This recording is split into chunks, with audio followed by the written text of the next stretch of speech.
Hello viewers and welcome back to the channel. Today we've got a 2019 Honda Accord. This vehicle dropped in for a dual Sundown M15 Infinite Baffle subwoofer installation. This video today is part 1, which is going to be focusing on the big tree wiring, trunk sound deadening, as well as the Infinite Baffle build. Okay, so let's get right into it. I don't ever slow up, no I don't take sh I got no love for the fakeness. If you wanna play tough and wanna hate this, I'll always show up.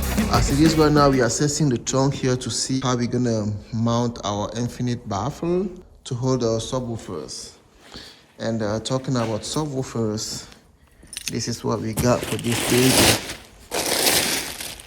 So this vehicle is gonna get two Sundown M15. This is one of them, the other one is still in the box. 2000 watt RMS each of the two. And of course we're gonna have to do the big tree on this one. That's our 0 gauge OFC T-spec wire, and then here's all the other parts that we're gonna use for this installation. LC2I Taramps amplifier. This is a 3000 watt at 2 ohm, and then the recoil here to do some battery post work. Okay, that's what we're gonna be working on today, guys. So we'll get started in a bit here. As it is right now, we are assessing our trunk here to see how we're going to mount our baffle. The excursion on this thing is massive. This, I think I was looking at the spec. This thing is 35mm X Max, if I remember correct.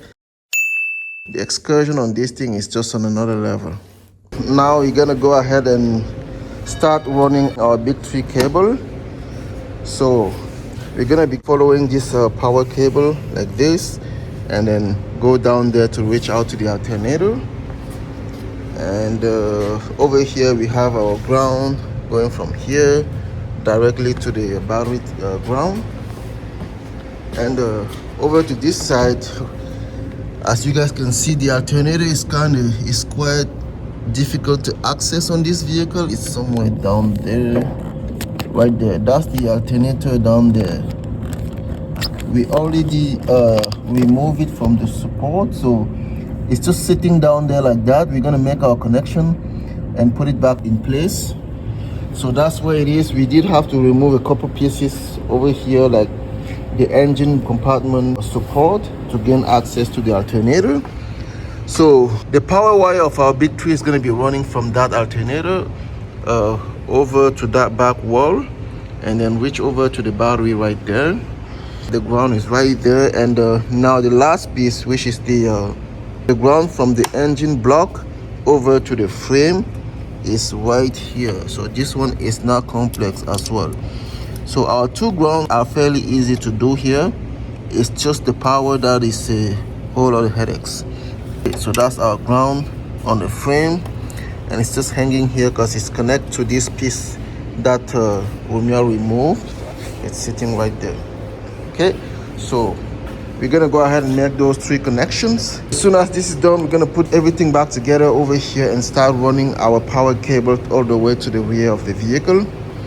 And in the meanwhile, we just finished cutting one of the baffle, so we're gonna go ahead and try it out as well, just to see how it fits. And this is the template that we cut, just to make sure that it's gonna fit before we went ahead and cut the actual 3/4 MDF.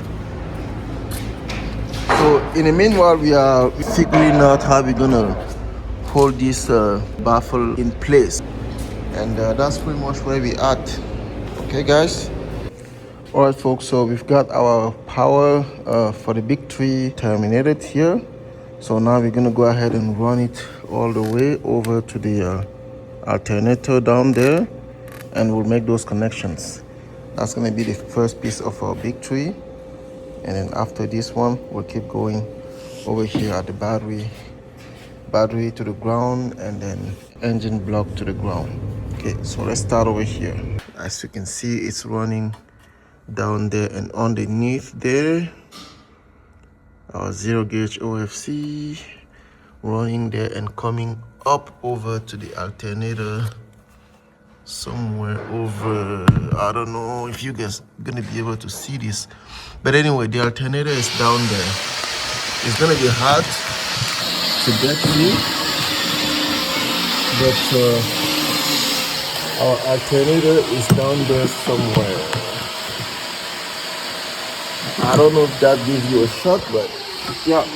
So here we have our factory engine block ground to chassis. We just took it out of there, so now we're gonna reinforce it. We did have to clean the location where it was actually grounded. That's our location right there. So it's all cleaned up. Now we're gonna go ahead and connect our ground and put the dielectric grease on there. All right, so let's prepare our ground first. There we go. So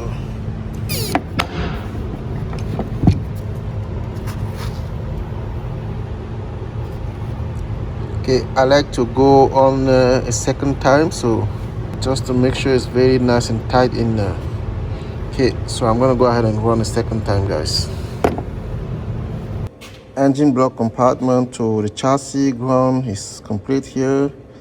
So we're gonna go ahead and prep the last piece of this big tree, which is the connection between the battery and the chassis ground. And we should be good to go here. So let's install this one first and move on, guys. Just like that, our engine to chassis ground part of the big tree is complete. So as you guys can see, we have our chassis ground connected down there. Trying to get a good angle for you guys. There we go. And over here it's going to be connected to the engine. All right, so I just put this bolt on just to hold it in place, because we need to put back together this portion first, and we're going to bolt it on here because this is the factory ground that is still there. So the two of them are going to bolt right there. Okay, now I'm going to go ahead and put our dielectric grease on this connection down there, same up top here. Okay, so this portion as well is almost done. Fuse time. We have our fuse holder here. I just cut it real quick on the CNC on the router table over there. So that's gonna hold our fuse in here. So the location is right here. This opening here is because it's gonna slide. There is a notch on this piece of metal, so it's gonna slide in like this, and it's gonna sit on this piece of metal. So this hole is going to correspond to this hole here on the piece of metal, and we have a number M5 bolt and nut. So the nut is going to go under and the bolt goes over it, and then that's how we're going to tighten it to this piece of metal. And here is our fuse here. So we're going to be using the T-Spec 0 gauge fuse holder. So once the fuse holder is in place, the fuse is going to sit on it just like that. It's sliding, but you get the idea. It's going to sit like that, and we'll hold it in place with 4 screws. 1, 2, 3, 4 on that side. Okay, so let me do it real quick here and I'll show you what it looks like. So that's our bracket in place. As you see, this hole lines up with the other hole that was on the piece of metal.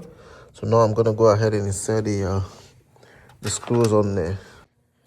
And there we are, guys. You see that notch I was talking about here. All right, so now let's put a fuse on there and screw it down. All right, our big tree is pretty much complete here. That's our fuse. That's our 2-power alternator and amplifier going to the back. And here we have our OEM ground, battery to chassis ground. And this is our big tree battery to chassis ground. Just terminated. So I'm gonna go ahead and connect it right now, and the big tree is gonna be complete. All right, so our big tree is now complete.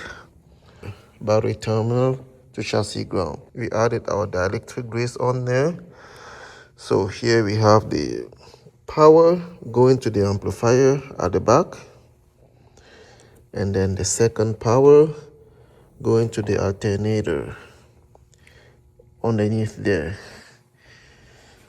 All right, guys, so the big tree is now done. Let's move on and continue with our installation here.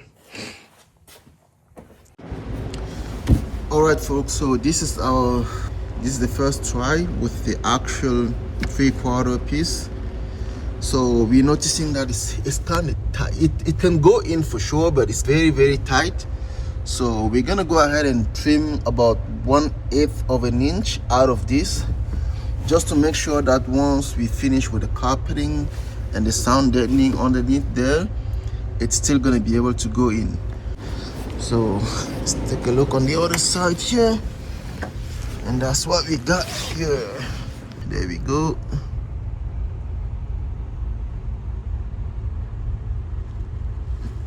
This is a perfect fit, but we're gonna have to trim a little bit to account for the carpet and the sound deadening.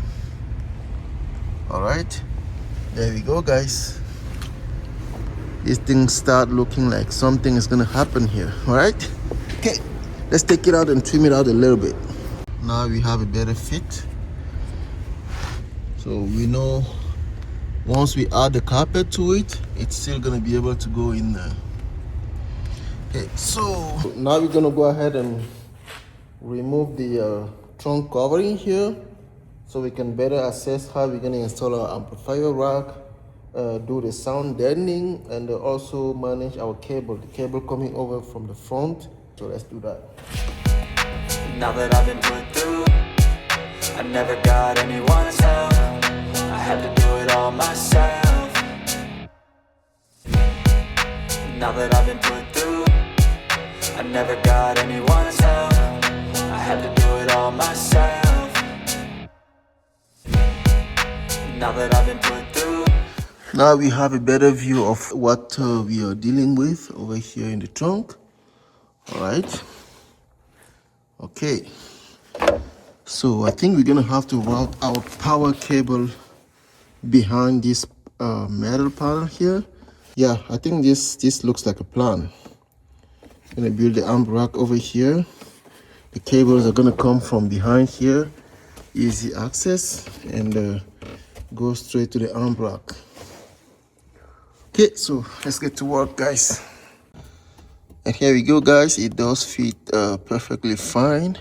We're gonna go ahead and attach it to the frame of the vehicle and cut the second layer, which is gonna be on top of the carpet, out of HDPE. So basically the trunk panel is gonna be sandwiched in between this MDF and the HDPE on top of this, okay? All right, so that piece is good. Let's keep moving here. So here we have our inserts in. So we have 1,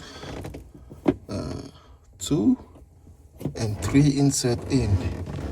Those are going to help attach our amplifier rack base on the frame of the vehicle, so we can install back our trunk panel and then attach our actual amp rack over the trunk panel. All right, guys, and here we have our base ready to be installed. So we have our 3 screws over here. So let's go ahead and install our base in there. All right, already. So let's start with our sound deadening. All right, guys, so now it's deadening time. We just finished vacuuming all this trunk section. Now we're gonna go ahead and then apply our sound treatment material all around in here. We're gonna have to dismantle this amp rack base just so we have nothing on the way. We'll finish the sound treatment in here and then we install it. Now that I've been put through, I never got anyone's help. I had to do it all myself. All right, so that's what we got left here. Is almost use a box. Let's give you guys a closer look in here, so you know what we did. So that's our sound deadening complete in the trunk. All right. Okay, so now we're gonna go ahead in the vehicle here.